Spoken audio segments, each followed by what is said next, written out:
প্রত্যেকের কবর প্রত্যেককে ডেকে বলে, ও আল্লাহর বান্দা, জানো আমি পোকামাকড়ের ঘর, পোকামাকড়ের ঘর। তুমি তো সেই বান্দা যে একটা মশা কানের পাশ দিয়ে উড়ে গেলে তোমার ঘুম বন্ধ হয়ে যায়, চোখ মিলে যায়।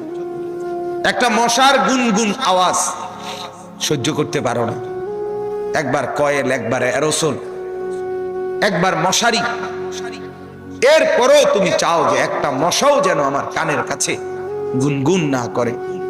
তো 5 ঘন্টার ঘুমের জন্য, 6 ঘন্টার ঘুমের জন্য বান্দা এই যত্ন নিলা, অনন্তকাল কিংবা বছরের পর বছর কবরের যে ঘুম দিবা, পড়ে থাকবা সেই ঘরে, পোকা মাকড়ের ঘর, সেই ঘরে তুমি ঘুমাইবা কেমনে, থাকবা কি?